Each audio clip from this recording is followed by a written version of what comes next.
Hello friends, இன்னைக்கு நம்ம pronoun அதாவது பிரதிபெயர் சொல்லை பத்தி நம்ம பார்க்க போறோம். அது என்னது இது பேர் ரொம்ப வித்தியாசமா இருக்குன்னுலாம் நினைக்காதீங்க. குமார் அப்படிங்கிறது ஒரு பையனோட பெயர் இல்லையா? அப்போ அவன் அப்படின்னு தானே நம்ம தமிழ்ல சொல்லுவோம். அதுதான் ஹி ஆங்கிலத்துல. வசந்தி அப்படிங்கிறது ஒரு பொண்ணோட பெயர் இல்லையா? அப்போ தமிழ்ல அவள் அப்படித்தானே நம்ம சொல்லுவோம். அதுதான் ஆங்கிலத்துல இங்கிலீஷ்ல ஷி.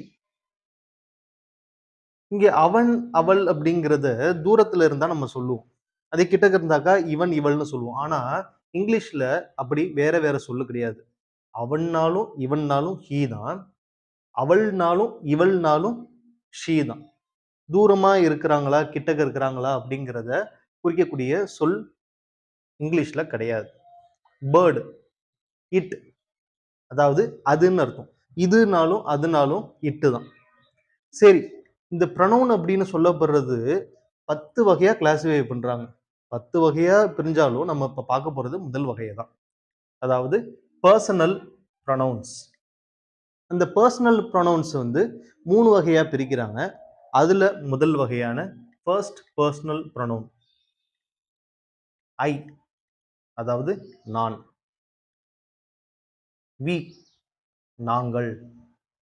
இந்த ஐயும் வியும் ஃபர்ஸ்ட் பர்சனல் ப்ரொனவுன்ங்க வருது. ஏன்னா நம்மள இல்லாட்டினா தன்னை குறிக்குது இல்லையா? அதனால ஃபர்ஸ்ட் பர்சனல் ப்ரொனவுன் இல்லைன்னா ஃபர்ஸ்ட் பர்சன் ப்ரொனவுன் ரெண்டுமே சரிதான்.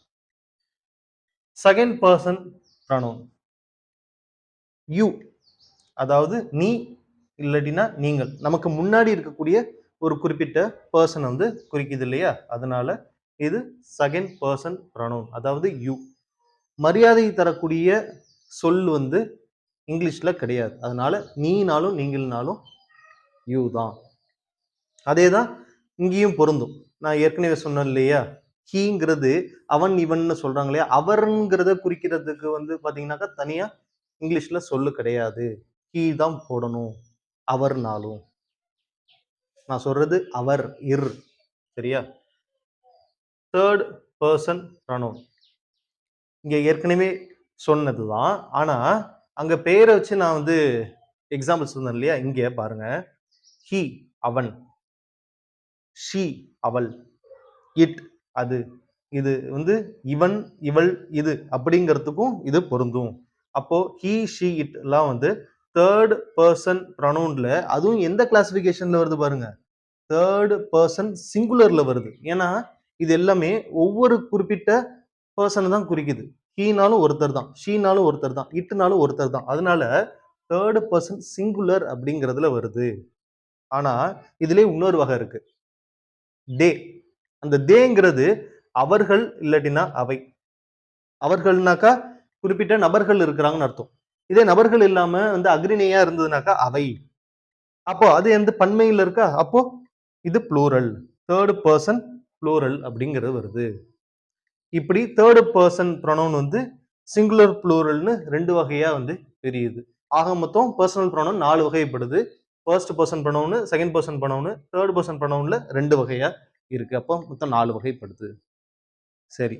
இதுல நீங்க ரொம்ப ரொம்ப அற்புதமான முறையில முதல் வகையான பர்சன் ப்ரொனவுன்ஸ பத்தி நீங்க கத்துக்கிட்டீங்கன்னு நான் நம்புறேன். அடுத்ததா வேற ஒரு வகையான ப்ரொனவுன் அடுத்த வீடியோல நம்ம என்னங்கிறத கத்துக்கலாம். இந்த வீடியோ உங்களுக்கு பிடிச்சிருந்தா லைக் பண்ணுங்க. ஏதாவது சந்தேகம் இருந்தாக்கா கண்டிப்பா வந்து கமெண்ட் பண்ணுங்க. உங்க ஃப்ரெண்ட்ஸ்கிட்ட இந்த வீடியோவை ஷேர் பண்ணுங்க. அப்புறம் மறக்காம நம்ம சேனலுக்கு சப்ஸ்கிரைப் பண்ணிட்டு இந்த பெல் ஐக்கானையும் பிரஸ் பண்ணிடுங்க. Thank you.